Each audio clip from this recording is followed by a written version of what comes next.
You trying to be as long as the car? Yeah. Did I make it? Not working, huh? The hood? Try again. Let's see it again. Nah, still not there. Still not there. Big car. Ladies and gentlemen, welcome to another episode of Junkyard Digs. Today you join myself, Mook, and this 1970 Oldsmobile 98, which we just bought for $800. We know nothing about it. It's spent the last 25, 30 years in a barn, and today we're going to see if we can get it running and driving again. Ready for this? Yeah. It's just like last time, but this time. Yeah. More big cars. Hell yeah.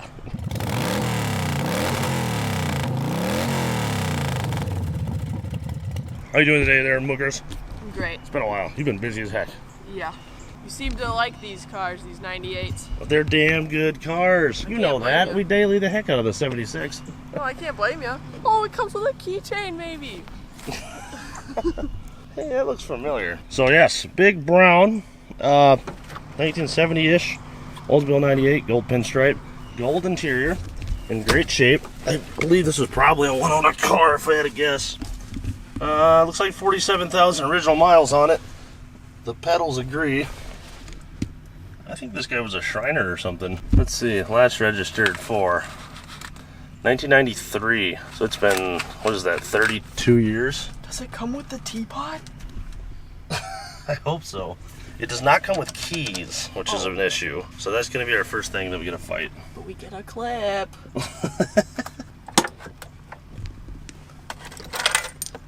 Oh, I thought those were keys Me for a too. second. A bunch of $100. Is it really? And maps. Thing's in good shape. Damn good shape inside. This ought to clean up really well, just like our other one. Do you know what you need for your sand dollar? Uh-uh. Another sand dollar. Oh, there's a friend. They're a pair. Apparently. You're dumb. It smells like a sneeze in here. Oh no, this one has automatic climate control. Is this a Regency or something? No, it looks just like a normal 98. Alright, let's get this sucker yanked out of here. Okay, bye.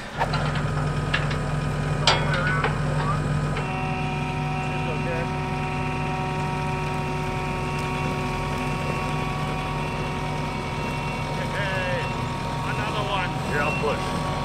Definitely making a difference. Pretty clean.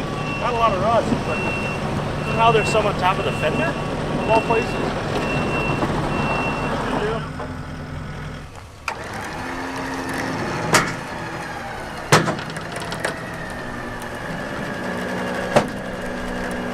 Flat tires, stuff in park.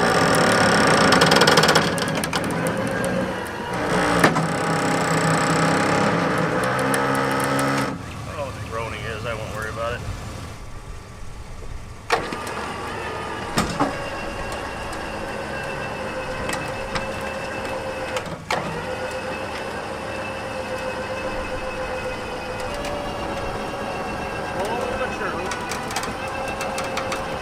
It's gonna be real fun to get off the trailer. Your tires coming up? Come on, you can do it.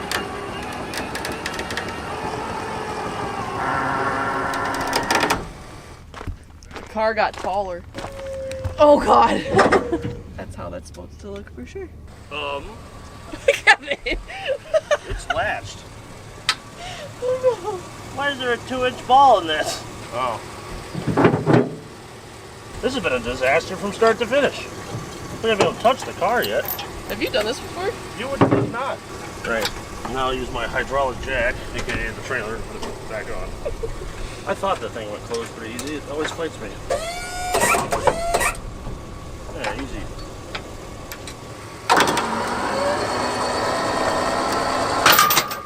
Okay.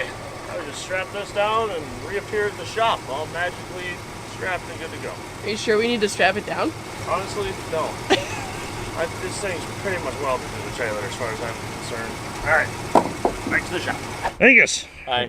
I see you brought your luxury mobile today. Oh, obviously. Ready to see what this week's video is? I am. A pile of tires, huh? Oh my god. That is a big thing.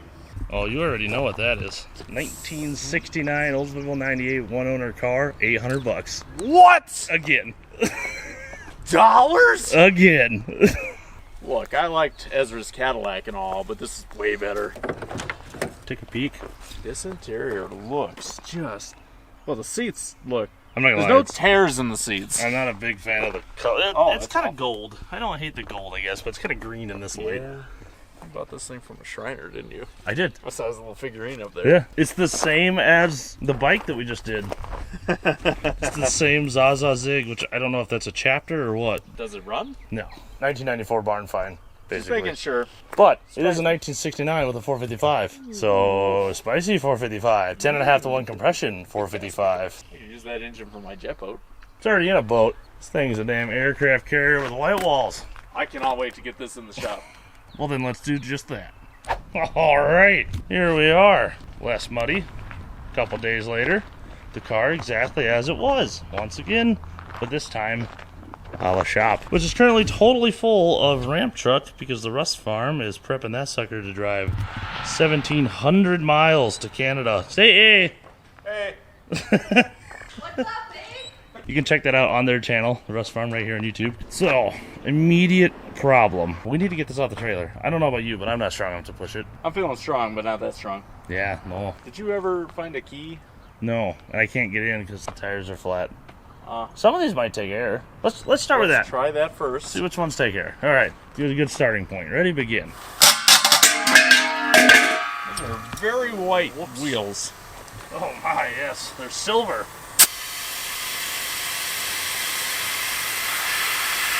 I'm gonna say no. I can currently put my finger in the tire. That's not what you want, generally.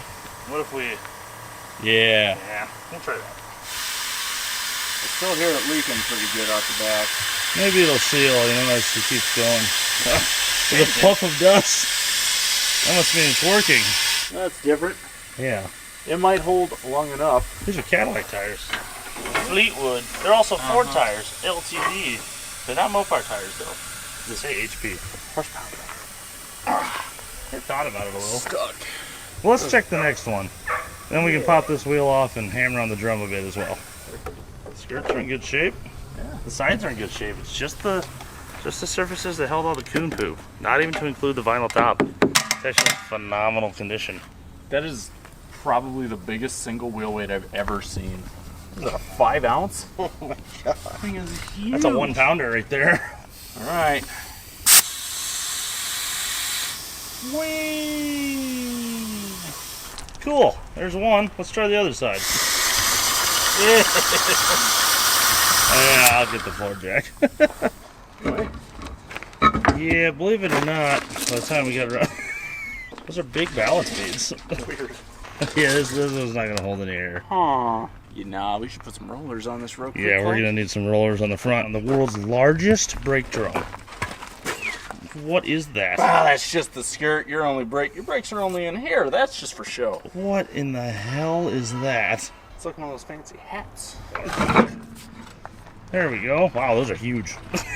Yep. They look big on my Lincoln. What is that? 235, 75, 15. So like a Jeep size. All right, there we go. 4 rollers are on the car. Unfortunately, I just went through our entire box of spare keys and none of them fit. The trans is still in park, the steering's still locked, and now the tires are more gripped than ever. On a better note though, I did get the hood open for the first time, and in doing so I was greeted by a red Oldsmobile. I can't say I've seen a red one. I mean, I know that's the Oldsmobile Rockets were red back in the day, so I'm assuming it's a remnant of that. That just says Oldsmobile, no engine size on there. I assume it's a 455. Look at all the poop. That's a lot of poop. Man, I never even considered the fact that this engine might be seized. Alright, I'm gonna look around, see if I can find a spare key hanging anywhere. Wish me luck. Okay, so we've given up on finding a key. We're gonna try to disassemble the steering column here and get in there. First things first, 2 screws on the back side, 1 on each side. And this guy's a little tricky. You're gonna wanna push it in and try to pull straight out and disengage those prongs. Next, we will gently pry on the steering wheel nut. There we go. And then, I don't know, presumably remove the steering wheel? Oh, like hell. Oh, this is probably I have to get a steering wheel puller. Okay, let's go see if we have one of those. We do have one. Now I proceed to smack myself in the face with this. There we go. Alrighty. Easy peasy. Okay. Snap ring is up and out. There's good videos of this online. In fact, this one specifically by, oh boy, Clowney 1969. It's a great one where he shows how to do it. He uses a special tool where we just push this down and fight it for a couple seconds with a pick, but he uses a tool that holds it down for him. I just push it down and it kind of binds. Oh boy. Wow, look how nice the action on all this still is. A few screws in here to undo that. Press this button. Yes. And now I can get the code off of this and get a key made. As well as, I believe, yeah, we can just grab that with a needle nose and see if this thing will crank. Sweet. Throw a battery in it, see what happens. Alright, battery's in. Let's see what happens inside when I turn the key. Now I took all this off because I need to get to specifically that guy back there. Alright, let's see if we have any life here. Hey, there we go. And the fuel gauge is gone. Ooh, they actually go all the way below, unlike my other 98. Nice. Look at that hard top action. God, you gotta love it. Okay, biggest question of all. When I turn this, what happens up here? That was weird. It just stays on. It's not me holding the key. Alright, come on, starter. Work with me. Ooh. Ooh, that's engaging and holding. And it's not cranking. Well, that's okay. This is far from the first time we dealt with a seized Oldsmobile and got them to run and drive just fine. We just have to do a few extra steps. I don't think these are steps I'm going to want to mess with on the trailer. You know what? Let me throw a few more amps at this battery first. Let me hook up this guy. This is our Schumacher battery charger, and I know you may be saying we probably all have a Schumacher battery charger. We absolutely hate it, but as you may notice, this one is full manual. This sucker's got a strong 250 amp crank on it. So let's get that hooked up and see if it makes a difference.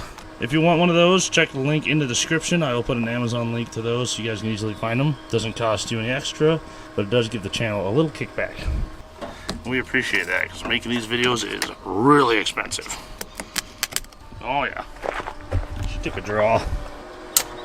Let's go for all of it. Let's see if it cranks now. Come on.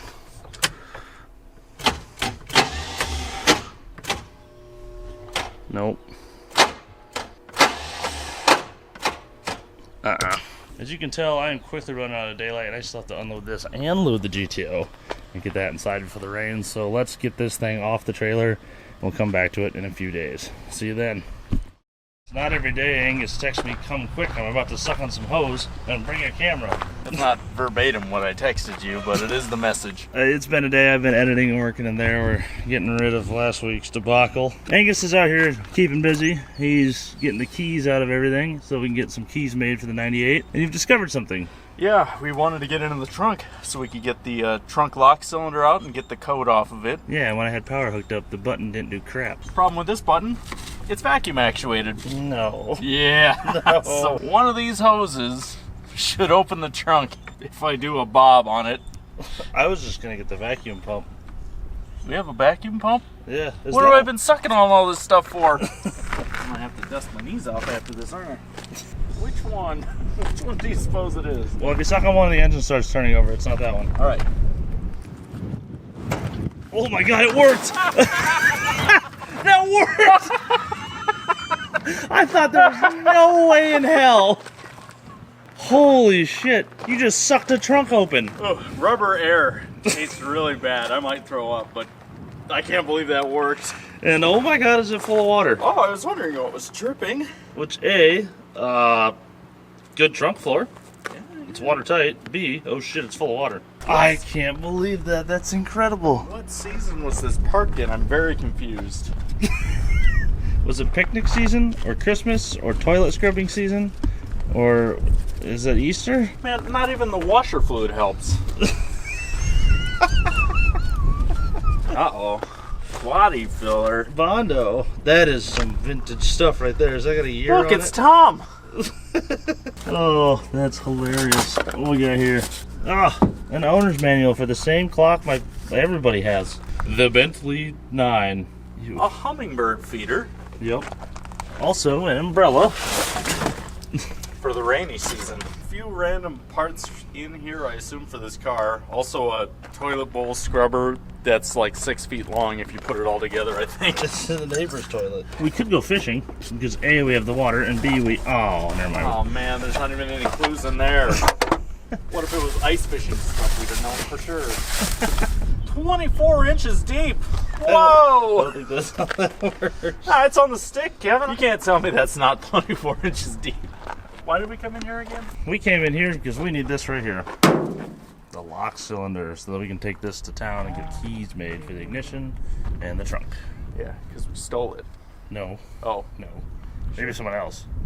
But they sure stole the title too. I'm getting better at this. You gotta be quicker than that, Sonny.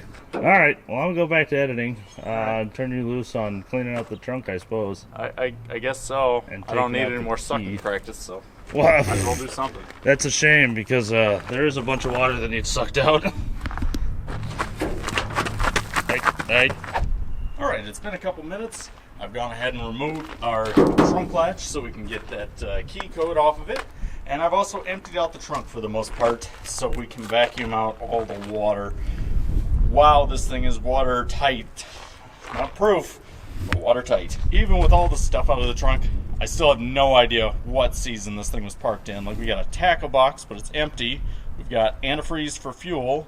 There's a Christmas ornament of all things, a bunch of ignition parts, and a bunch of random other stuff. Plus a plastic bag, which is probably full of money. It'd be great if it was, because we're gonna need that for this project.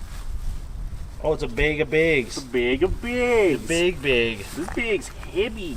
A bag of wet bags. It is legitimately just a bag of wet bags. Well, shoot, I guess we have to finish this video. It's not the 5 million I hoped it was. Well, don't forget my favorite thing. A bouncy ball that's inexplicably still squishy. And bouncy. Very bouncy. You should go play with that on the road. Okay.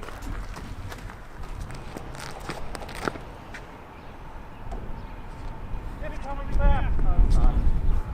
Got it. Oh god. Jesus. Oh. Actually, freaking. Ah. The boomerang ball. I love playing in the street. Makes you feel alive. This instantly reminded me of something that these do that I forgot all about when you threw it. Let's see if you remember. The first bounce was a spin in it, and then they speed way the hell up. And shoot forward. Got me twice. Well, that was well worth $800. Yeah, this is the best bouncy ball I've seen in a long time.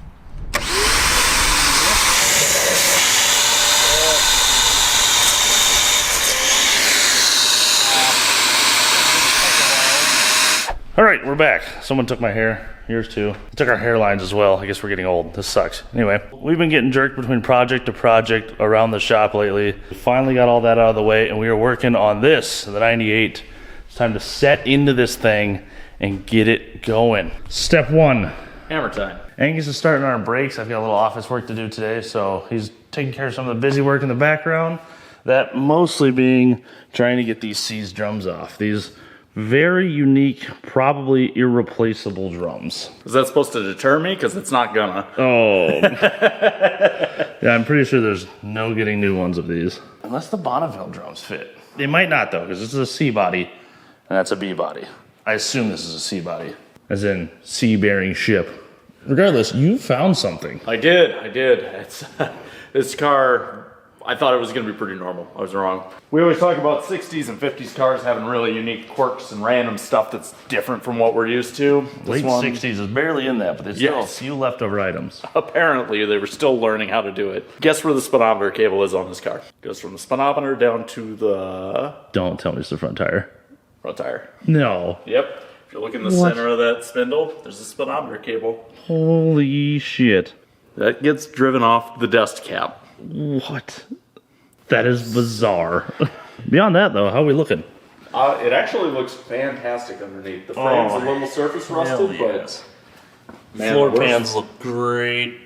The worst looking part is the undercoating that's just dirty. Did you wear the right shirt today? I think so. Oh, Hopefully we can actually fix it.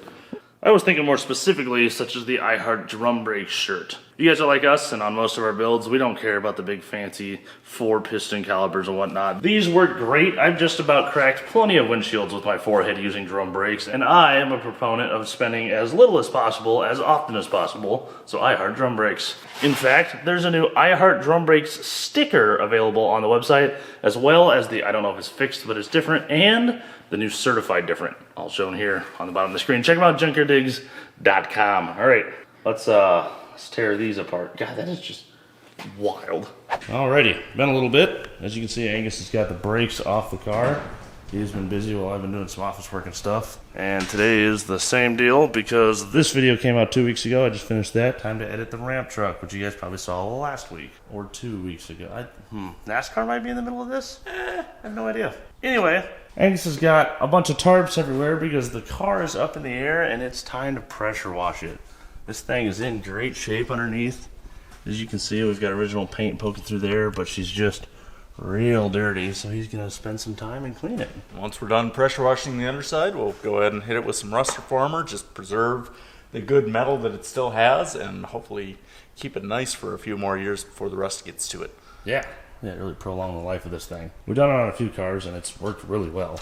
The C10 is one of them, and as you can still see from here, even nice and black underneath those wheel wells. We have one new tool since the last time we did this, and I'm very excited for it. Well, you may recall. Oh, wow, look at that. It's honestly in pretty decent shape, and there's pants. Oh my god. It's got a hat bill. That's awesome. This is the best. I think this is now a frog man. I do look like a frog, don't I? I'm already sweating. It's hot in here, but... You should take all your clothes underneath of it off. No, that's fine. Oh yeah. I just ripped these pants. What? You ripped them? I ripped them. Right down the middle. Man.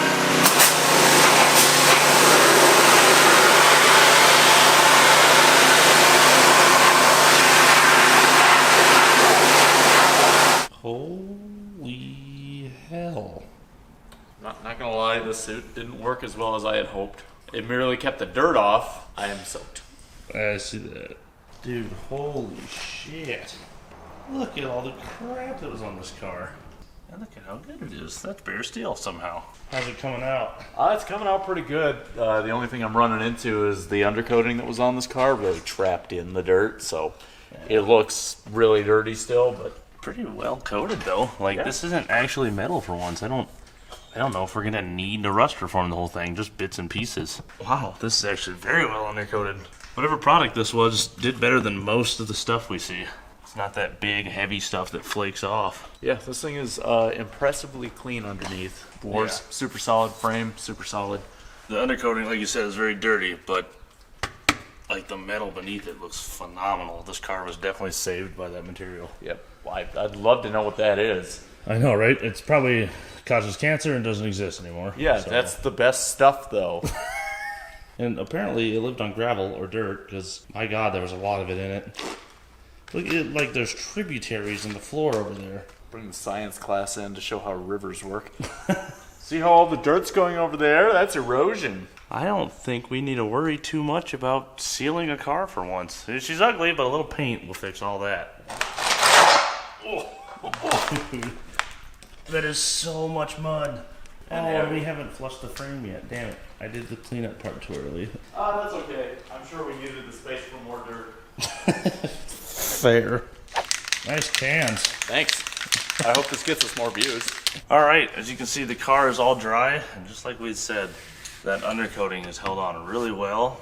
And where it's been rubbed off by like rocks and stuff here, or not quite applied like up there, there is a touch of metal showing. So, with that being said, Angus has some rust reformer that he's going to come by with and hit a few rusty spots just to slow this surface scaling.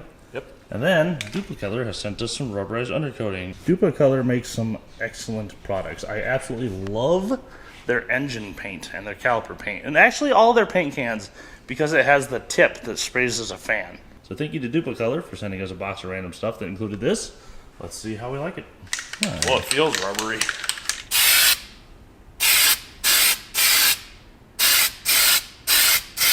Damn. That stuff comes out with authority. All right, pray for me. I should put a mask on. So we went ahead and undercoated all the wheel wells, any other missing spots under the car, and just blackened the whole thing up. And it looks a ton better. Right off the bat, we can see our wheel wells are a nice black color again. That's what we like to see. And honestly, the texturing on this came out really nice. It really blends in with the original undercoating pretty well. It's also just feels nice and coated. I wouldn't be afraid to drive this down gravel at all. And with that all wrapped up, we can go ahead and dive in on our rear brakes. The drums honestly look great, and so do the shoes, so I think we're just going to throw some wheel cylinders at the rear axle, as well as the rubber hose in the center, just to be safe, and we're going to reassemble it with the old hardware. Everything looked darn near perfect, so I think we're going to get some good life out of that. Okay, here we are on the driver's side rear. I'm going to go ahead and pop this wheel cylinder out of here, and honestly, it should go pretty easily, assuming I can get this line off in one piece. And now that I'm looking at it, this line's got a lot of pitting in it. We'll replace those once we get all of our fittings off. All right, that's them bolted. Let's merely knock them out. Sweet. Well, that is one presumably bad wheel cylinder. We got our replacements in from O'Reilly's, so let's go ahead and put those on. Here's our new wheel cylinder. This will just bolt in place to the old one. It'll be spick and span, neat and sweet and stuff. With our wheel cylinder installed, we can go ahead and clean up our push pins for the wheel cylinder ends. I just take these to a wire wheel and clean all the rust off of where the seal meets and where it touches the piston. And I also went ahead and wire wheeled our self-adjusting screw. So yeah, we're gonna put a little bit of anti-seize on the cap as well as the threads, just to keep that clean and freed up for the next, however long until we do brakes again on this thing, 2 weeks. Once I'm done with that, we're gonna go ahead and clean off our 6 shoe contact points on the backing plate. Just going to take a drill and a wire wheel to those and then throw a little dab of anti-seize on those.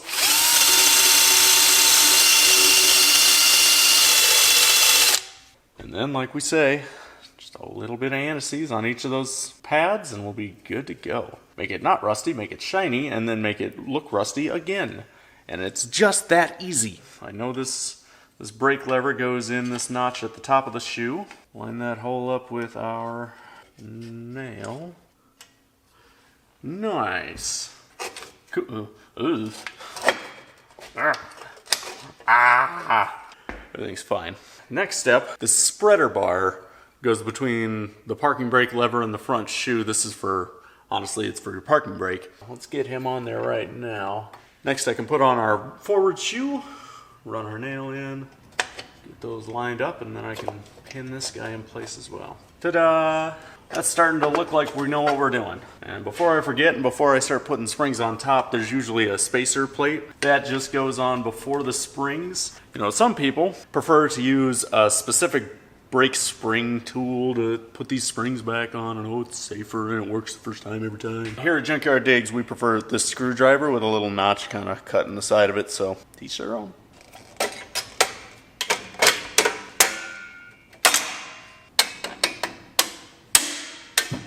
Next thing to do is throw our self-adjuster in the bottom, hook up his tensioning spring. 9 times out of 10, I found that it's simpler and easier to put the spring on before the adjuster because we can still spread these shoes out by hand and slip our adjuster up in there.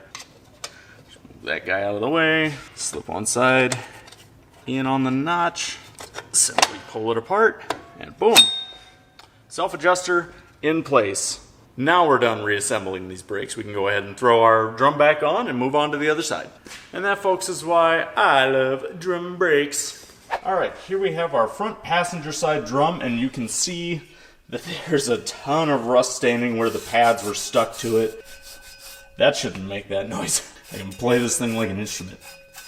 There's a bunch of high spots and low spots in this, so we need to turn that drum down so we have a good, smooth braking surface for those shoes to bed in on. So we're going to throw those up on the brake lathe and get those knocked out real quick.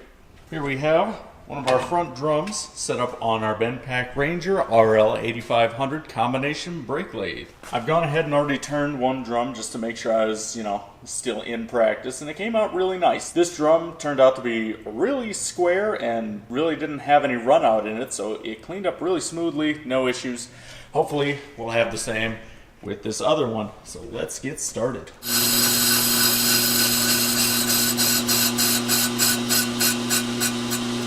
That's a wrap. Sweet, that is 2 finished front drums for our Olds 98.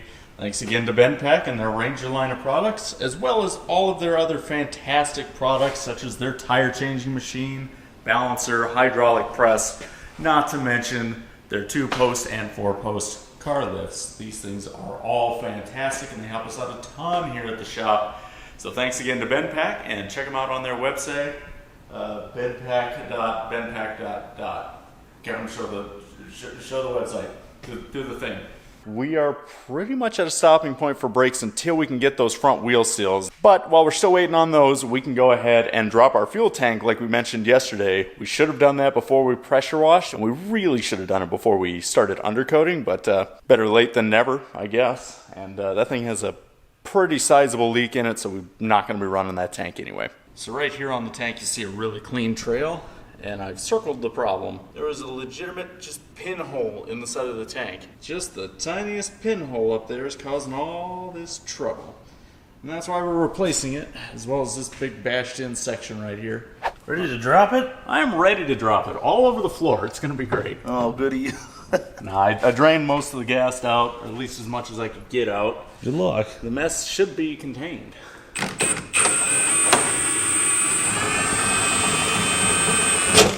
Boing. Very gently let it down.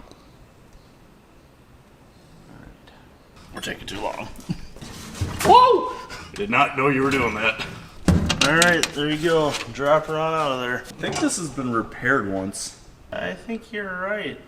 Alright, here we are, moving right along. We're going to go ahead and assemble our front drum brakes again. We got our new wheel cylinders and wheel seals in from O'Reilly, so we can finally move forward with these. The bearings have been soaking in a bucket of degreaser, gasoline. And now it's about time we pull off our old wheel cylinder. So I got the line broke off, and by broke off I mean it's broken. So I will have to make one brand new line.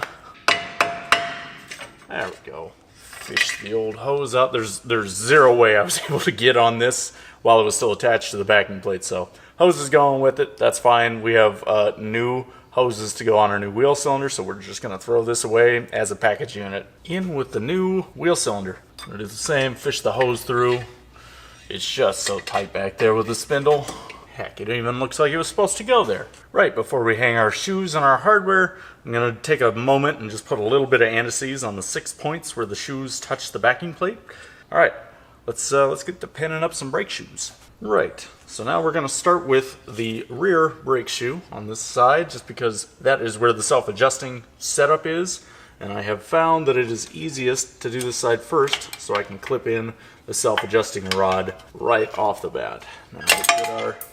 Don't do that, whatever that was. And just to recap, I committed a cardinal sin. Now when we tore the car down, I took apart all 4 corners of the brake drums, so every component was off the car. In every video you've seen us do brakes, we say, hey, leave one side completely assembled, that way you have a good template. I didn't do that this time, so I'm guessing. But if you're doing this at home, it is best to do it that way, one side at a time, only work on one corner. That way you've always got a template. You can reverse engineer how it's supposed to go together. There's a lot of springs. If you're not super familiar with the brakes you're working on, it's always more helpful to have that template. So, you can still figure this out if you have to. There are resources on the internet you can go to for your specific application. So, I just cinematically put this last spring on. Surely this will go first time. Nope, didn't think so.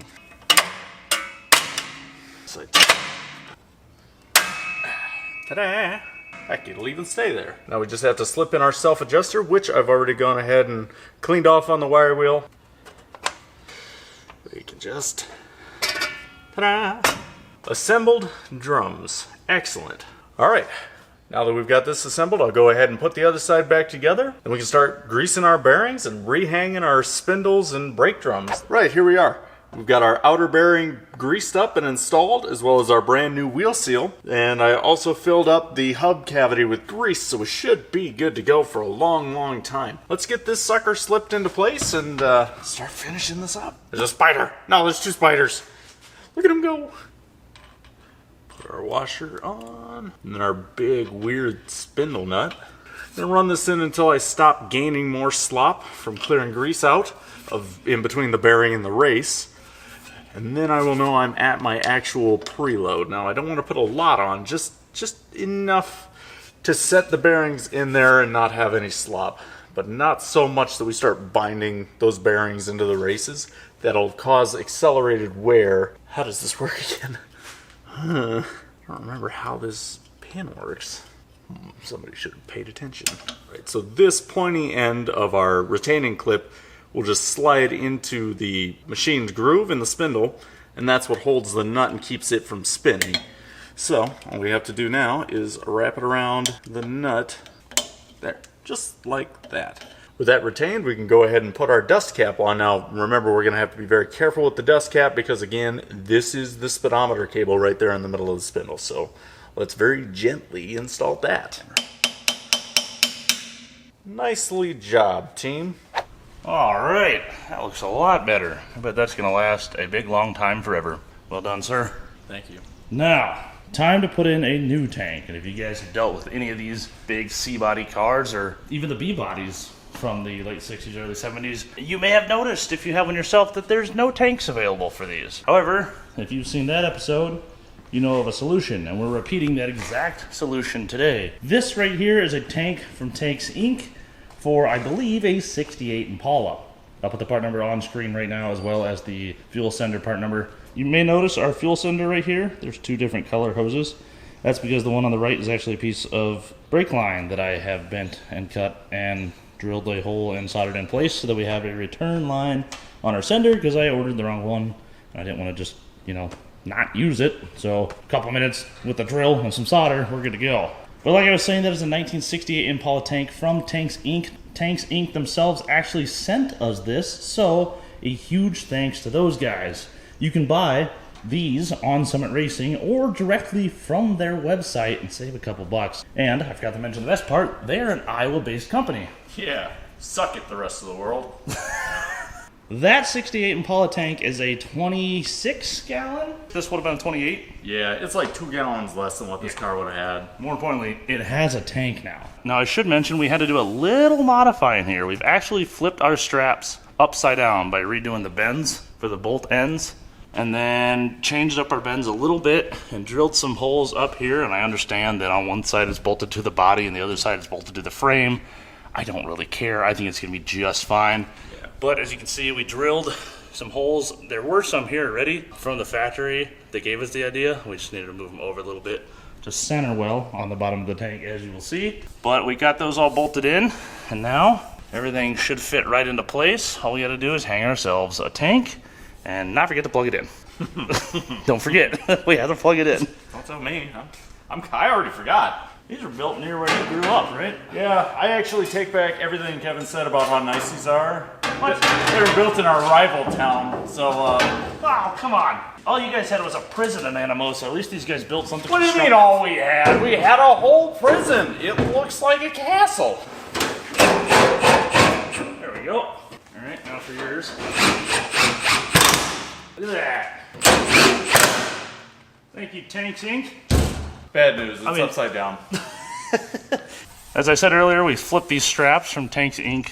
upside down because they have a stamped ridge for strength. And by using them upside down, since we couldn't land them here where they were supposed to go because of our narrower spacing up front, we landed that ridge right into one of these, and it helps center that tank so it won't shift. Once again, check those guys out, tanksinc.com, and support a fellow Iowa company. All right, that's done. Now that pretty much everything under the car is done, let's go see if the motor spins. Goose! Good afternoon. I'm back. I've been editing for days. I don't know why you keep doing that. We've had like 4 videos come out while this car has been on the lift. This has been our, while there's time, work on that when we get a chance, revival. This editing's still happening. I've hired my brother. He's over there right now trying to figure out how the keyboard works. Well, surely that'll go well. Yeah, I hope so. Now that this car's mostly done, you have a brake system all wrapped up. It's ready to stop whenever. We've got a fuel tank in the rear. Yeah. It's probably about time we see if the engine's any good. You know, we might be jumping the gun on that, but all right. You're right. Let's pull the let's paint the trans pan first. So Angus has the cover off here. On GMs, you're fortunate enough that you can take this cover off the transmission and have total access to both your torque converter and your flywheel and your starter, all this. You can come in here with a pry bar and grab right here and get 1,000 or more pounds of force through 2 levers, 2 fulcrums, onto that crankshaft. Whereas with a Ford or maybe even a manual trans GM, I should specify GM automatics. Yeah, I think manual GMs just have like a tiny little sight port on the bottom. Unfortunately on the Ford, much like a Chrysler, that's a solid bell housing all the way around, so you cannot get to that at all. And you're stuck just trying to break an engine loose from the crank bolt, which is not nearly as strong, and it gives you way less lever advantage. Interestingly though, Mopar manuals, at least that 70 satellite we worked on with the 3-speed on the column, I think it was, that one has an access cover just like this, where we were able to take it off and run a scraper up between the clutch and the pressure plate and break the clutch free. You know what I forgot about? Our oil filter is leaking. Yeah, we'll worry about that later. For now, we just need to see if this thing will spin. Let's get a brake bar and see what happens. Ready, kids? Something made a ticking noise. Ooh. Oh! She moved. Owie! Do you want the big one? Yeah. Bring out the Dominator. Wow. Wow. Yeah, stuck, huh? Alright, well, pull the plugs. Yeah, ATF down the holes. Yeah. I suppose so. Time to make a mess. Okay, we've decided to commit to taking the hood off. Oh, by the way, it's been long enough that it's Hawaiian shirt season now. I'm very hot right now.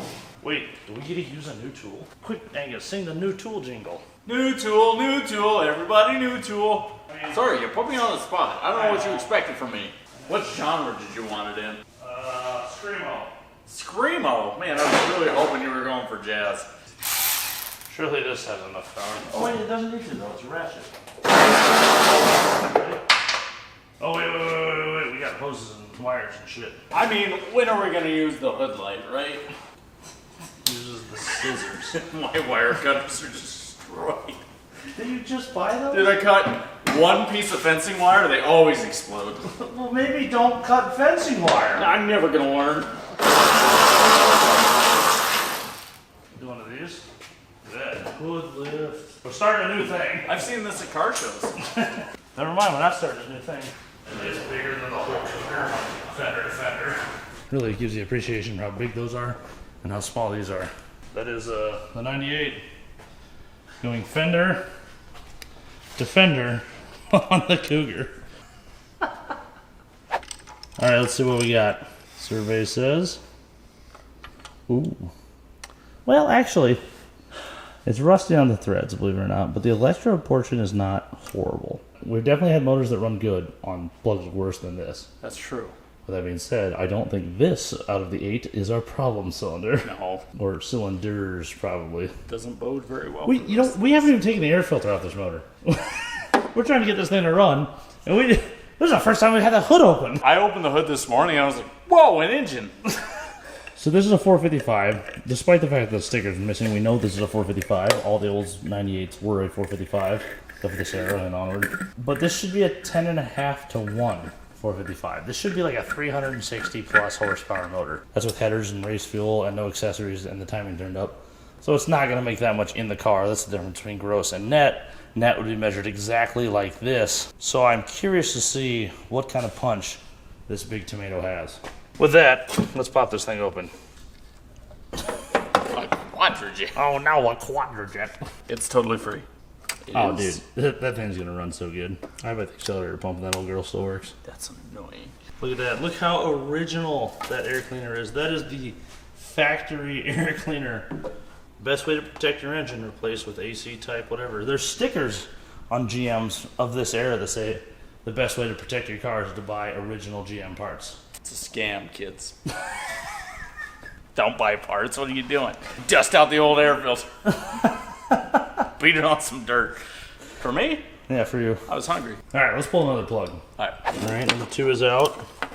They're not great, I'm not gonna lie, but they're not terrible. No, I've seen worse. They were on the Titanic documentary, but no, they were worse. Think the AC on this thing's gonna work? Oh yeah, looking at that confusing mess of valving back there, absolutely. The compressor feels pretty good. How's that? Well, the washer came off for some reason, but it's mostly fine. Yeah, where? Must be all on that side, you know, the hard to reach ones. Guaranteed. Front cylinder right behind the AC compressor. Maybe we just remove this. Maybe we just remove the engine. I do have another 455 if it comes down to it.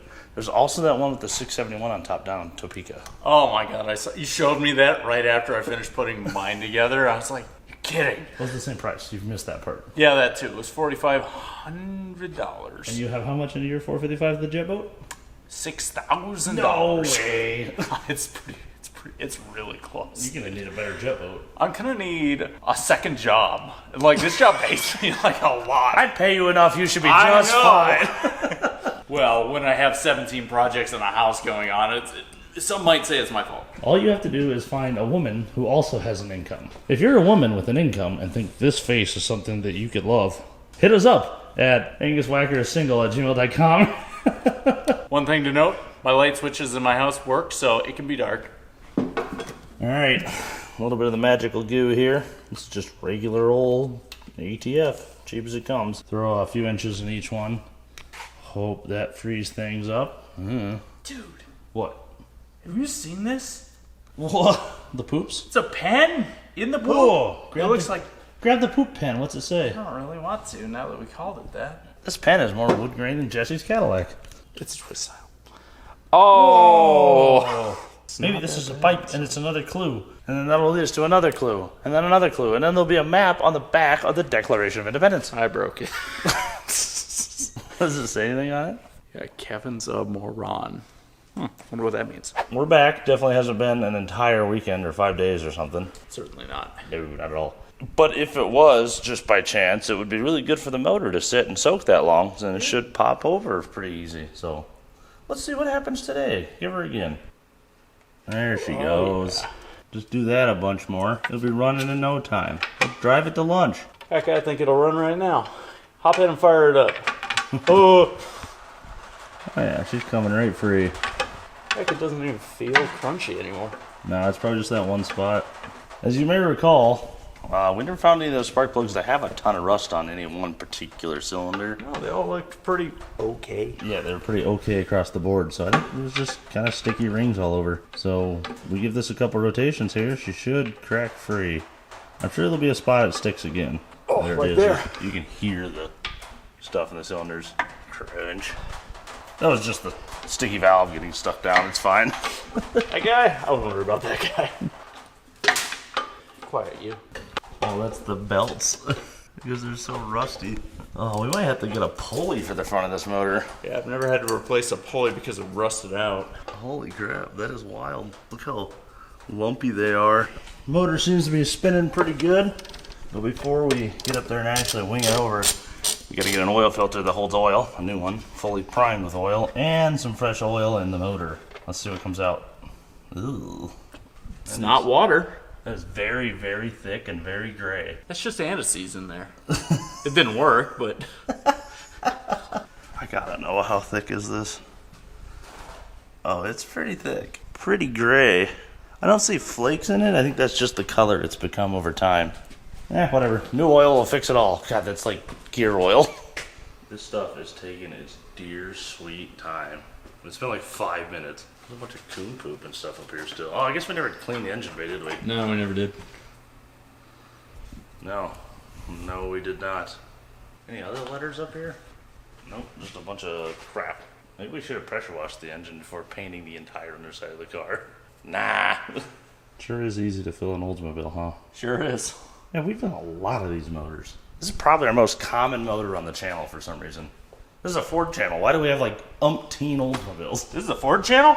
Well, I mean, not really. It's probably an Oldsmobile channel, if we're being honest. When was the last time we worked on a Ford? It wasn't that... Oh, yeah, duh. Like a month ago. All right, let's get a battery in this and see if she'll spin. All right, ready? Not really, but we're going to do it anyway. Hit it. Oh, yeah. I don't know what that was. Yeah, I'm sure it'll go away. Try again.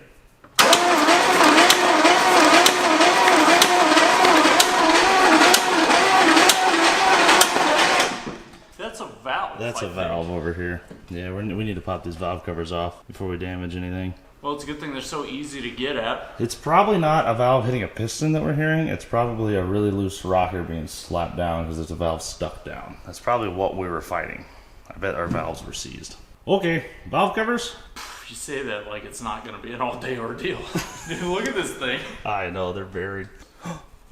A J to go with the N. They're going to spell Junkyard Digs. What else is there up here? Anything? Any other?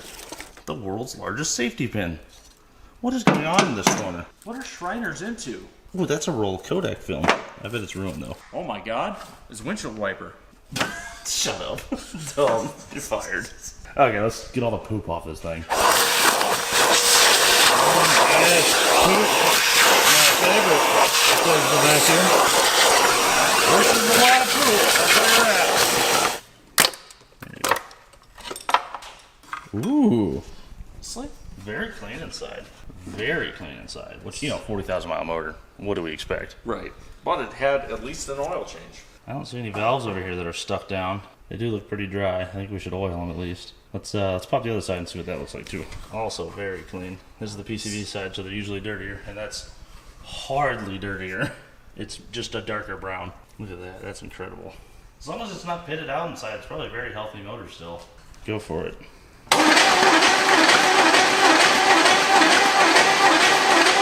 Oh, I see it. What the hell's going on here? Did this one hop off a lifter? Crank it again.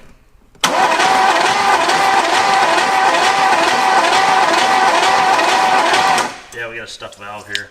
Oh. This one's up off the lifter right now. Alright, well, let's just get him freed up and we should be good to go. I already heard oil pushing around too. The motor's priming. Cool. Well, grab the hammer. That's what we're going to do here. Soak that down. We hammer the valve down and gently push it up with the piston. Gently go back down, and then we're going to gently nudge it back up with the piston, which we would usually do with a crank off the crank bolt. But, you know, we're a little short on time, so yeah. Pull the lever, crank. Bump it one more. A little more. That was actually perfect. There it goes. Just like that. She's unstuck. Should be good to go. Hit it. Go ahead. Nothing at all. I really hope we didn't bend that valve. I feel like I would still feel something. Let's try this one. Nothing at all. What the hell? The slightest little suction. Oh, there we go. Alright, so 1 out of 4. It's pretty bad. What the hell's going on? All the valves are moving. That one's good. Nothing at all. That one's got it. Yeah. 4 out of 8 cylinders have absolutely no compression whatsoever. Huh. Pretty early for cylinder deactivation. I'm not gonna lie, there's a lot of rust flying out, so maybe there's just a bunch of shit in the cylinders. Could be all the carbon has dropped down out of the top and is plugging up our valves. Yep, that could be. In which case, a little fire from it trying to start might clean them out. Maybe. We're only gonna have 4 cylinders trying to fire this thing. 3 in 1. But there's a lot of crap in there, that's for sure. Let's bore scope it. Yes. Let's bore scope it. Okay, here's what we're looking at. There's still oil in these. Still a little bit of crosshatch left in the cylinder. There's some shit in there for sure, though. See all the chunks? Yeah. I think we got chunks of stuff sticking in cylinders. You remember the other 98? We got it to run and it like ran really rough on 4 cylinders. Yeah. And we took it outside and did a big burnout. And in the middle of the burnout, which was like a struggle to get it to do, in the middle of the burnout, it just doubled the horsepower. And it's ran perfect for 25,000 miles since then. Maybe something similar? I don't know. I have no better idea. Me either. We'll go with that until we find something better. Learned. But we haven't learned. We've just executed. I think we were correct, though. I actually put the battery charger on. Got a few more amps at it. Started spinning it faster. Let's check 2 and 3 here, which were completely dead before. I think what we're doing is knocking all that carbon out as we spin it faster and more. And these are coming back to life. Ready? Yep. Yep. They're good. Go for number 1 on that side. So nothing on one, but we've picked up 3 other cylinders. So now we're down to 1 showing no compression. I think it's just carbon on the valves. Yeah, and we've driven to Texas on 7 cylinders. In an Oldsmobile. Yeah. All right, ignition time. A few things we're gonna need here. 1 being electricity, 2, our points. So this guy right here, the positive side of the coil, needs to be live. Hopefully our wiring is still good. Something tells me it may not be. I don't know. Lucky guess. And then the other thing we're gonna need is that our points down here, I don't know how well you can see them, but our points need to be clean. Oh my God, how are you supposed to sand those on this? Damn you, GM, and your shit-ass distributor designs. Okay, I guess we'll figure that out and we'll be back. Hopefully we, get that on the first try. Well, good news, bad news. I can get to them. Bad news, I have to take them out. This is the entire point system. It's all one piece on this. Here's your points, here's your dwell adjustment, and here's your capacitor, which is like attached to the points. That's the other contact point. Right there, see those little 2 pieces? Those are 2 pieces of carbon, and they make a connection in between top dead center strokes of your cylinders, and then one of 8 little nubs comes and pushes right here, opens them just a little bit, and when that opens, it interrupts the ground, and that coil over there has been building up a charge the whole time that was closed. When that ground is interrupted, it dumps the charge from the primary into the secondary, and then it shoots 10,000 volts from 12, transforms it up 10,000 volts into a spark plug, and it goes bap, and then you have a spark. All done by interrupting that spark right there. Same thing an HEI does, or a DuraSpark, or any MSD or any of that. They just interrupt the ground, but they do it digitally. Sweet, so I guess I'll try to get this cleaned up really good, because I don't want to do this twice, and then we'll hope that we land it exactly where it was before. Points are all cleaned up, reinstalled down there. Key is on. We've got power to the coil, power to our points. As I open this, I'm supposed to be getting a little spark. Not there where I'm hitting, but where those contacts are touching each other. Tell you what, we'll try it, see what happens. No, nothing. Alright, I got a little more cleaning to do. Behold, new points. So, since I couldn't get those to work, and I didn't really want to deal with it anymore, for once we're actually going to replace the points on a vehicle. What do you say we throw those in and see if we have spark? Seems a little fragile. How about I just install it? I dropped the screw. Oh, you have to be very quiet so I don't do it again. Okay. Hit you! Alright, new points are on. Get the wires hooked up and see how she does. Go for it, Goose. Nothing. Well, looks good. Alright, let's dig into this so we can figure out. We'll be back. Alright, we've been working with some diagnostic issues here. We got something going on with our voltage regulator that's keeping that light on all the time. I don't know. I'll get to that later. For now, we have a new coil in place because I'm pretty sure that was our issue. Oh, yeah. We got spark. So we throw some plugs in this and see what happens? Yeah. Let's do it. In a little bit, we have our plug wires back in place, as well as spark plugs in between those and the motor. We threw a couple gallons of fuel in our new fuel tank and put a new bit of hose and fuel line over there. I have no idea what to anticipate here. Okay, initiate and go.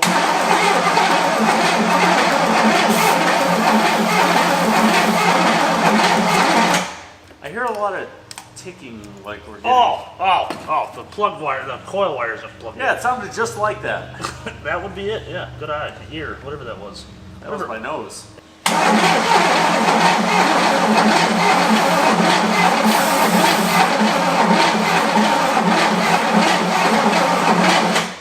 gonna go on a limb and say that we've probably fouled all the plugs with the oil still in the cylinders. Chance in a million. Let me throw you a few more amps. Ready? Ready. Oh, I threw the breaker again. Too many amps. Damn it. Hit it.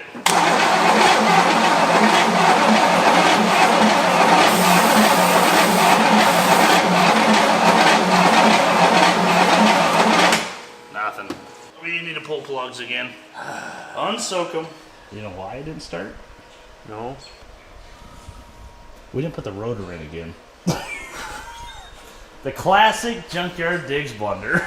Okay, well, let's put that in. Let's try this again, but this time with a rotor inside the distributor.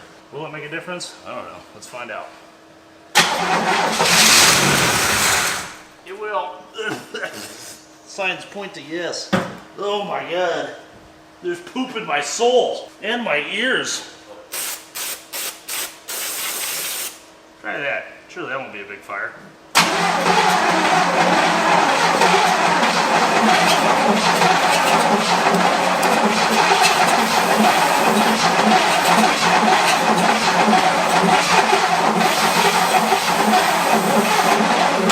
Where'd all that enthusiasm from the first one go? I bet we fell with the plugs when it finally, with velocity, slung all that oil around. Probably, but I mean, damn if it ain't trying. We should probably set fans up now. Yeah, we should probably. We've played this game enough. We know what happens next. Let's try it again right as it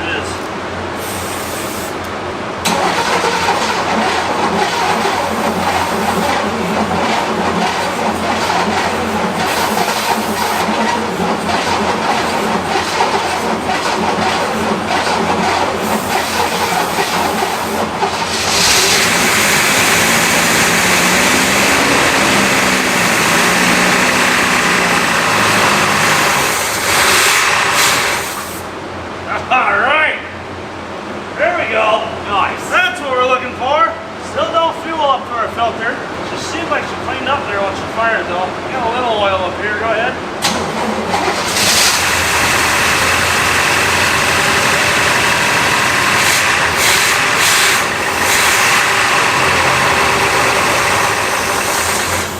A little valve noise over here maybe. I just watched water come out of the alternator. I wouldn't be surprised. We got nothing for fuel pulling up, but if it does, I bet this will sit here and run. Let's get more fuel in it. Hell yeah, dude. She's a runner. I mean, she doesn't love it. I think she's a little tight right now still. Will it even crank? No. Let's get more fuel in it and try to prime the system manually. Alright, thanks to a handy beer bottle, our fuel system is now primed and our diaphragm should be wet. Plus, we've added a few more gallons to the fuel tank, so that should be working. We've also added a mechanical oil pressure gauge so we can see if this motor is making oil pressure and make sure we're not about to shell this thing out. Let's give her another go. Ready? Yep. Got oil pressure.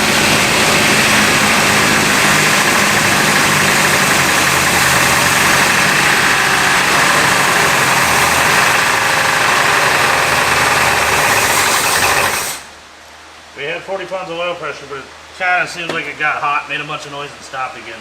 I went, yeah, and then no matter what I did for fuel, it didn't want to be a part of it. I'm gonna guess it doesn't crank right now. Yeah, what the hell's up with that? We had 50 psi. All right, well let's let it cool down. We'll try it again and eventually get to the bottom of this. Is it our valves getting sticky? We oiled them down. We did take some time and oil all of our valve stems. I think we should do it again. Go ahead.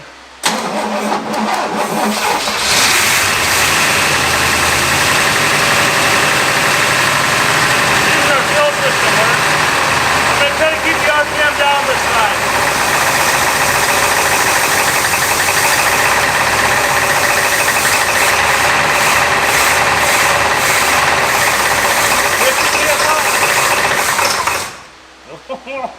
What is that? It's got 50 psi oil pressure, but then it just locks up hard. That is so weird. I've never seen a motor do that in 8 years of doing this. I don't know what this motor's doing. I'm a little worried about it. Probably still make a good core, and we do have another 455 sitting around. That'll make a really good core for a 60 over engine. Yeah. We're getting it right there. They won't have to bore that thing very far at all. It might already be 30. Something tells me if we keep trying, eventually, We'll find out what it is. or it'll start working. If I keep the RPM down and keep the friction down, should have a better chance, right? Why not? Try it again. I don't know. Oh, The answer is no. yeah. All right, let's have a beer about it. Oh, the motor is hot actually. It's warm, I should say. It's not hot, but it's warmer than I thought it would be. 116, 118 degrees. So, man, you can hear the rods working to push those pistons up and down. And then it just goes, I'm done. It seizes like an overheated motor, which is bizarre. Right? That is bizarre. That is really bizarre. All right, here's the deal.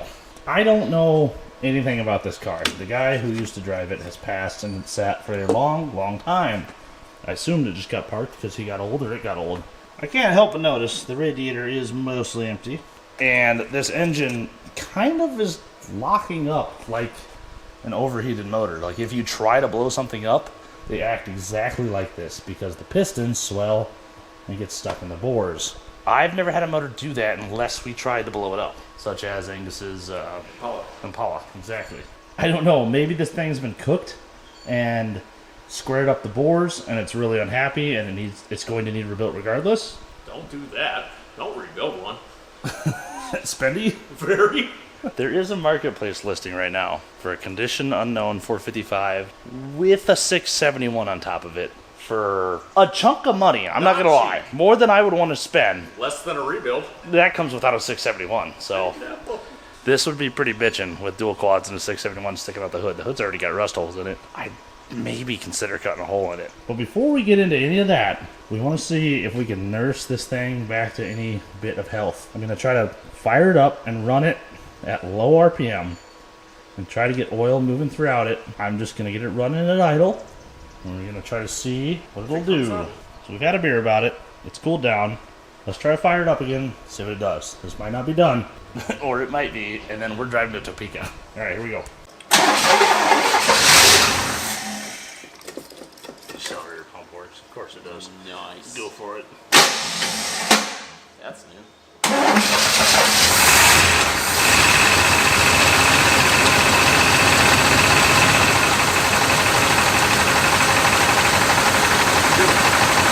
PSI, 50 PSI. Good engine noise. Seems to be slowing down again.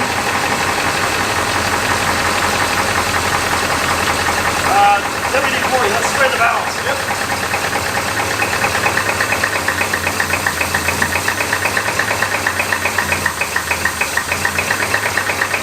I don't know if that's making a difference. I think that was coincidence. I think it was just slowly seizing again. There's a bunch of crank noise, but it's not like bad bearing crank noise. It's like the crank bearings are working really hard to push those pistons up and down crank noise, which is not something I've heard before. Which is crazy because it's spun over pretty clean. This thing does have an amount of heat in it for how it's ran for one whole consecutive minute. Come on, come on.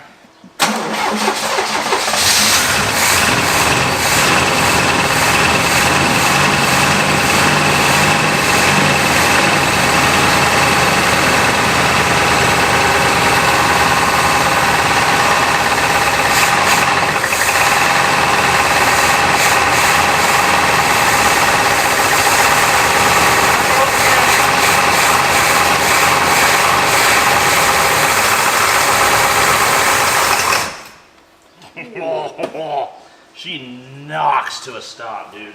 She's running real hot for how little she's sitting, or how little she's running. It's at 170 degrees on the intake. Oh my. 210 on the exhaust. 113 up on the water pump. The water pump's not even concerned. The thermostat's still closed. 90 degrees. This thing's pissed. This thing is working so hard to run. To spin. And then it cools and it spins again. This thing is angry for some reason. So let's keep doing the same thing. Yeah, I can't wait for all the comments to blame us on not priming the motor. That wasn't it. As 50. You saw the cylinder boards. The cylinder walls look great. Yeah. I really don't know why this motor was stuck. Yeah, there's cross hatching in the corners. We oiled this motor before we spun it. It sat for It sat for a week. Try her again. Didn't expect that to do.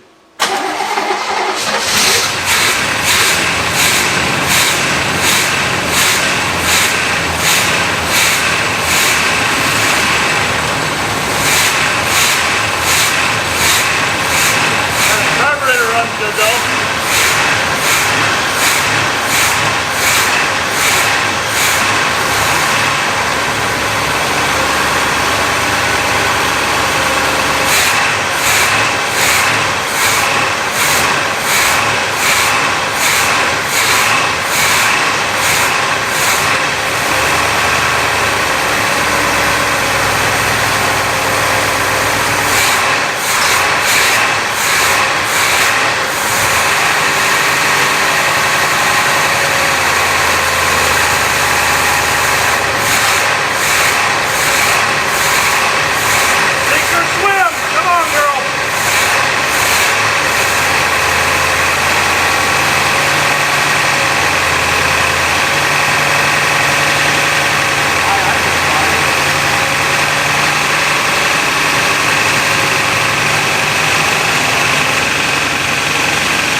I've been mentioning the exhaust crossover. Oh, what the fuck? Turn it off. What is that? What in the hell is that? I think this thing just had an exorcism. Did we perform it? I don't feel like we performed I think it. we I think did. it just like happened. No, I think we spontaneously. unknowingly just performed an exorcism on this engine. It just pooped up all of its demons, and now it kind of runs. Kind of made less noise that time, too. Yeah, it did. Wonder how many tens of thousands of miles we'll get out of this and be confused by the fact that it's still alive in 6 years. I don't think we need to drive to Topeka. Maybe we still do. I don't know. Let's get the garden hose and find out. The radiator is full now. There is a chance that that radiator was emptier than we ever thought, and this engine had a lot of friction being previously seized, and it probably really needed that water cooling, and we didn't quite have it there. But now we do. We shut this off last time, so hopefully It should fire right back it should up. fire right back up. Let's find out. Right, a little heat soaked. Oh yeah, for sure. Go ahead. The secondary snapped open for a second. I don't even hear any engine noise.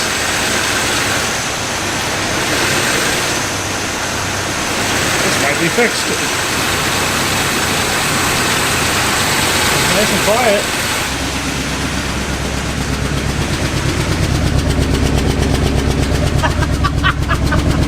Hey, have you seen your hat in a while? Don't tell me. Good luck finding that one. That's probably fine. Look at you're squirting oil. It would appear we maybe have some air getting into our fuel line somewhere. Holy shit.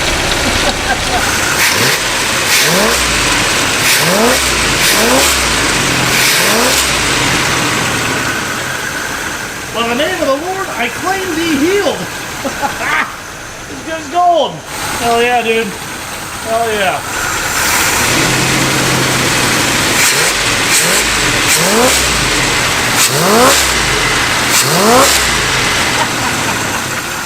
Leave it to a big black Olds. We go from so seized and won't run for 10 seconds to cracking the secondaries on the 5th try. I have no idea. Also, how is that belt still on? Alright, well I guess we're not driving to Topeka for a supercharged version of this. Not yet anyway. No. Instead, I guess we're cleaning valve cover gasket surfaces and putting her all back together. She's ready for the road. Maybe some new plug wires. She's definitely missing one cylinder. I'm sure that'll come back. Why not? Sure. The whole thing's come back. Why not the last one? Good morning. We're back on the 98 today. Getting our valve covers back in place with a little fresh RTV and brand new gaskets. We're gonna get those bolted down, get them all sealed up. Hopefully this is all gonna be good to go. We're never gonna be in this motor ever again. We'll get all of our accessories hung back in place, and then we need to do brakes and tires. All right, let's get these tightened down and move on. Up, up, down, down, and up. That's a full bleed right there. Everything came out really good. No bubbles, clean fluid to all 4 corners, and no leaks. That was a big test. Go ahead, sir. Ooh, yeah. How's it feel? Firm. Firm? Very good. Hell yes. Brakes are done. Let's move on to, what, probably wheels and tires? I suppose it's going to be hard to drive this without them. That's true. That's true. Alrighty. Time for some tires. Looks like we got some Vercelli Classics. I have no idea. I think I got these off Tire Rack. They were pretty cheap. They should go on and be round and drive smooth. That'll be nice. White walls, bonus touch. And thanks to Phoenix, we've got ourselves some nice, shiny looking rims. Hold that sucker up. Let's show it off. They did good work there. A local buddy of ours that does powder coating on Nevada. Alright, let's get these suckers mounted up, balanced, and on the car. Shiny. I don't want to scratch it. Only will. As I proceed to scratch the backside like no other. The car finally has tires again. And they look good. If we put like 4-inch spikes on here, we wouldn't have to put the hubcaps on. There, torque to spec. Those aren't going anywhere until they fall off. Alright, let's go get ourselves some side skirts and hubcaps and see how she looks. Dude, that looks damn good. It looks like something. I'm excited to get this thing outside and give it a bath and see how it comes out. It's gonna need more than a Comet wash. Yeah, it's she's rough. The paint's very rough, but it's a really cool color. I hope we can kind of get that to pop. Let's throw some plug wires on this and get it outside. Alright, as you can see, we have ourselves some brand new plug wires, new spark plugs. Everything up there is good to go. Hopefully that one cylinder that was unhappy comes back online. I don't know. There's only one way to find out.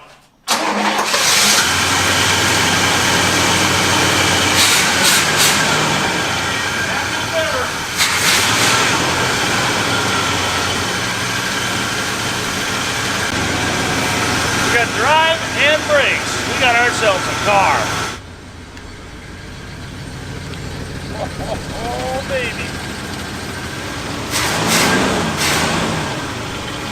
Oh, well, what do you say we go for a drive? Absolutely. Okay. Cold lights on. Right into gear. 52 psi oil pressure. Oh no.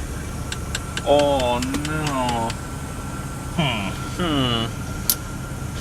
It's gonna be a brave move. I did take our lock cylinders to locksmith, so we should be getting keys here soon. Look at this. We're doing it. We're driving the 98. The previously 6 times seized 98. Seems to actually run really well.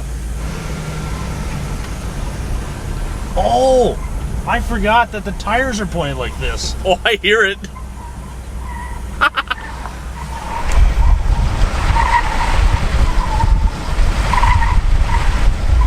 I was like, it's pulling all over the place. I forgot we have to replace one of the control or the steering rod arms. Aww. Someone pulled it from those and bent it, and it was not me. Well, should we see if it's got some nuts? Oh, the brakes work nice. Listen, it's just still smoking the tires. Still doing a burnout. That's crazy.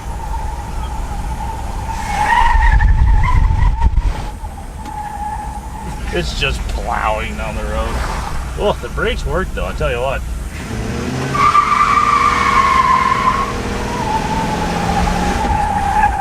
Yes. The squeaking goes from the rear to the front.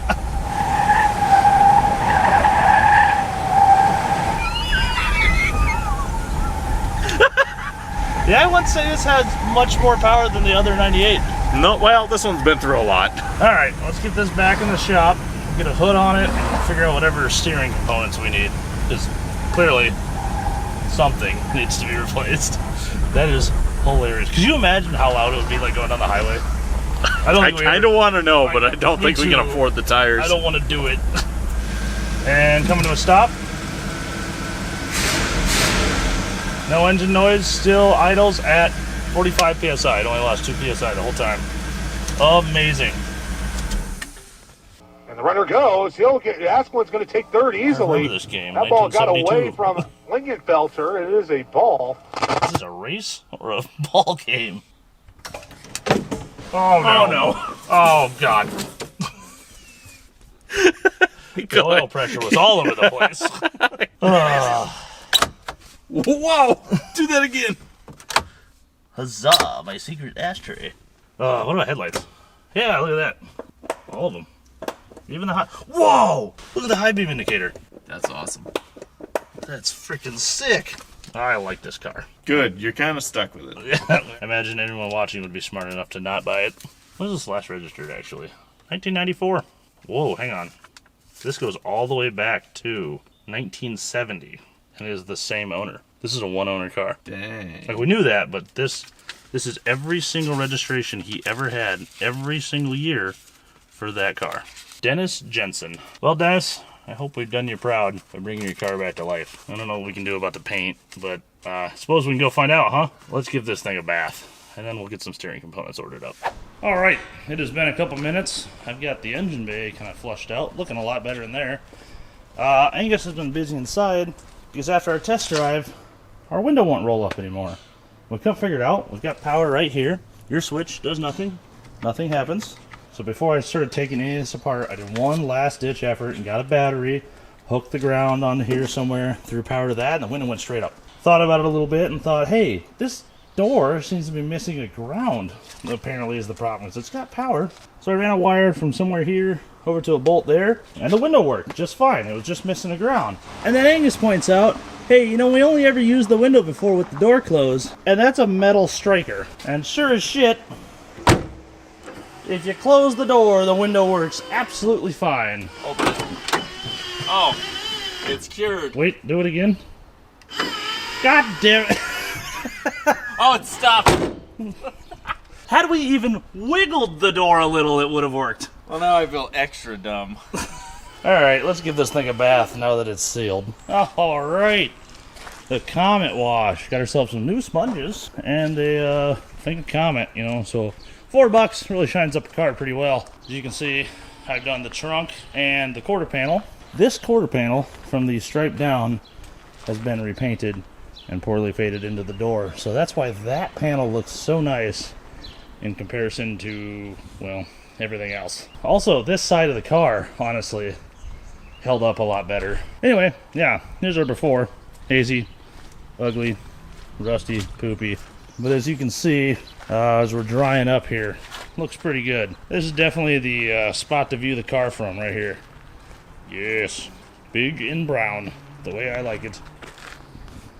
Don't say that. I mean, I'm quoting you. I thought this was a thing. You're not quoting me. You Show me the footage where I said that, and I will eat my shoe. Wait, where you said what? What footage did you You want? think you're gonna get me with that nonsense, that schoolyard nonsense? You know what my name is? I've heard it all. You can't get me. Oh boy, I'm sweaty now. That was a lot of work. That's a lot of car. But I'll tell you what, I think that actually came out a lot better than I was anticipating anyway. Looks pretty good right now. Remember this forever, folks. So Yep. don't ever look at it again. Pull it in and deal with the rest tomorrow. We got an alignment issue and a transmission line that rusted out. Alignment issue is an understatement. Alignment problem. All right, we'll see you then. Oh hell, you know what? That doesn't even look so bad in the light. Thanks. I didn't even do my hair today. Working on some stuff, I see. I sure am. I got our trans line that was leaky replaced with a soft line. Turns out it was rusted to paper thin right at the fitting, so that was obliterated. Ooh, we should probably also, I'm going to steal this. As you can see right there on our lower radiator hose, the hose clamp is missing. That left dent in the center of the screen, that's actually just a dent from where it used to be. It's rusted off. Must have been a pile of poop or something down there because the trans cooler line and that everything right there was all rusted out in that area. Yeah. So we should probably put a hose clamp on that. Yeah, maybe we give you the other ones a look as well, just to be sure. Maybe. And speaking of giving things a look, you figured out why the tires are pointing at each other. It's pretty distinct. What'd you find here, sir? This tie rod is a little bent. And you can tell it's bent because it's bent on the thread portion. Oh my god. Nice and straight. Now back to this guy. Yeah, let's go ahead and get a new one of these inners ordered up, and we'll do a very precise alignment on it. Can't be worse than it is now. I don't know it can't. As long as it doesn't make noise driving straight, it should be okay. Yeah. All right. Like we just said, we need to straighten this wheel out. There's a couple ways we could go about this. We could replace the tie rod. Won't be in for another day. We don't have time for that. So we are left with two options. We can try and straighten the tie rod back out, or we can just loosen the adjuster and try to unthread it enough, extend that tie rod to the proper length to align this car again. So we're going to start there. Tie rod is loose. Our steering is centered, so as long as I don't move the center connecting arm, we should be able to straighten this out and eyeball it. Well, heck, that's excellent. And we still have a ton of thread engagement on the adjuster, so I think we're going to just align this with our tool and call it good. I have another tie rod on the way just to replace it down the road, but for what we're doing here today, this will work perfectly. Good to go? Well, that should even work too. Hell yeah. Our alignment's locked in. We got a new radiator hose clamp on the bottom. Our trans leak is fixed. I guess we put an air cleaner on this thing, go for a drive? Yeah. Let's do it. The big brown turtmobile is ready to roll.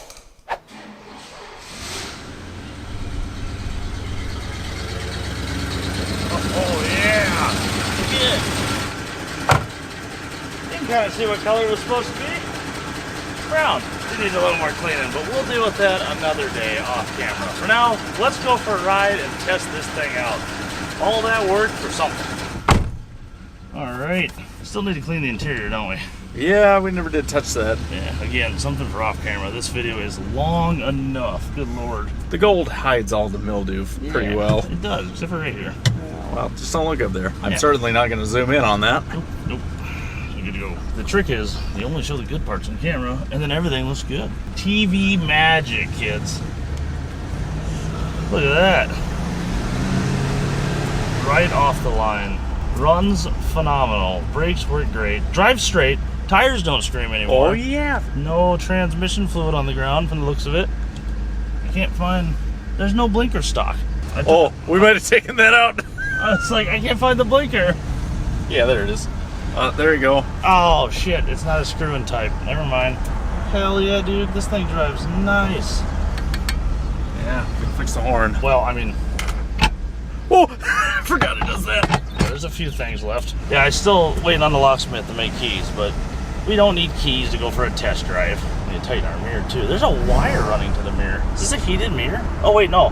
Right here. There's a light on the bottom. Does it do anything? I bet the condensers are dirty. Oh, now it's real loose. Wow, great. Well, damn it. Just a little bit of snugging down there. How's that? Yeah, that's a lot better. Oh, yeah. Good to go. Dude, this thing drives phenomenally. We should stop and get gas. Oh, yeah. Good point. Okay, to the gas station. Whee! Alrighty. Let's get some fuel in the old girl. Alright, here we go. Angus is currently modifying our throttle return springs. They were a little long yet. Not quite enough tension to get that throttle all the way back to close each time we came to a stop. In the meantime, I am filling up our brand new 26-gallon Tanks Inc. tank with fuel. Got some fresh 91 octane in there for that high compression 455.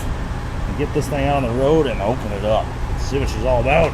It photos a bit, but it drives really nice now. And it seems to be very willing to return to service. So I'm excited to see that. Good to go. Sweet, let's do it. All right, we got ourselves a working fuel gauge, 20 gallons of gas, and a car that runs and drives. Let's go for a cruise. What do you think? Go out and see what Tom's up to? Yeah. Bug him on this beautiful Thursday? Sounds like a plan. Let's do it. Okay, let's open it up onto the highway.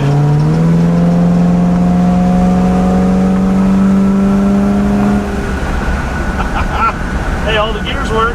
Nice. It shifts really nice. It runs really nice.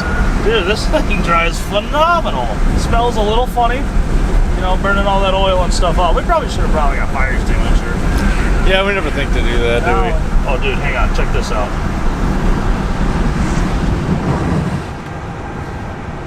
Oh my god. It is dead silent here. I don't even know if it's running. I can whisper, and you guys can hear it just fine. This is the quietest car I own. It's too quiet. Turn the radio on. Okay.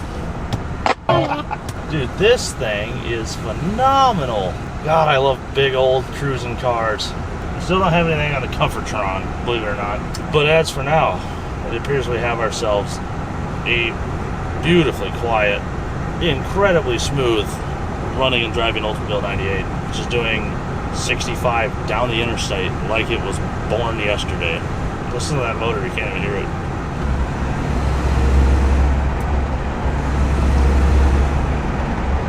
That is hilarious. Can we hear the quadrijet come open? Even gonna Yes. downshift. Yes, we can. Motor that sat seized for 20 years and then seized 6 times when we were trying to get it running. Runs perfect. That is ridiculous. I love it. All right, let's go see what Tom's up to. All right, she made it just fine. We're here to ruin Tom's productivity once again. Oh, look at all the things he has. Tom's got a truck for sale, by the way, if anyone's interested. A very nice truck.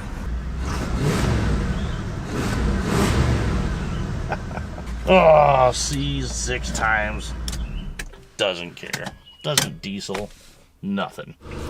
Ooh, sounds busy in here today. Yeah, that's too bad. Perfect timing. Oh, he's painting.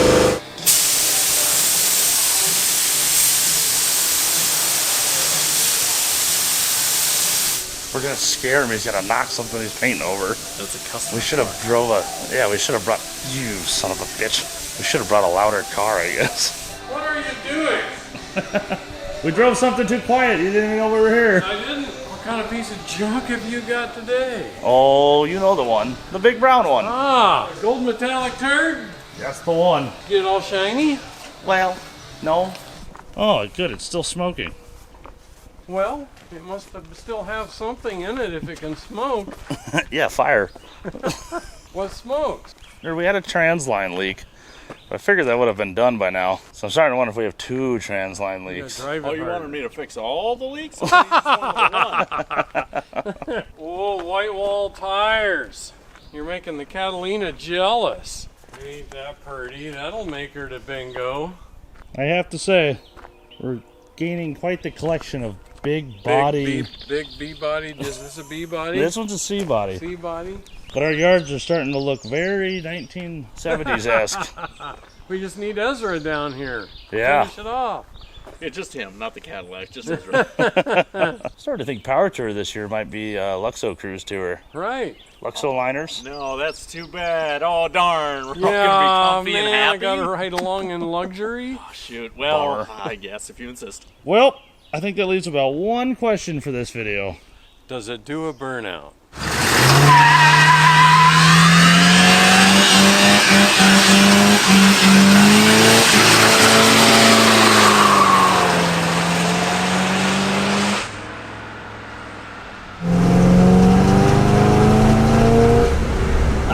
Survey says yes. It'll do a burnout. It'll do a huge burnout. I will say there's a little more power in the burnouts than the other car. I think that's a noticeable difference.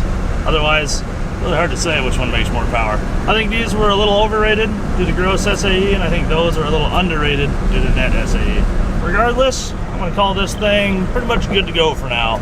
We got a few more things to do off camera, but I think this will make a great daily. Hope you guys enjoyed this episode. Thank you very much for watching. Thank you to Tanks for sending us a tank for this car. Thank you to everyone else involved as well. Best way to support the channel is to check out the merch, junkyarddigs.com. Best way to support the hobby is to go out there and find yourselves a big old B body or a C body for 800 bucks, 1,000 bucks. Clean it up, put it back on the road where it belongs.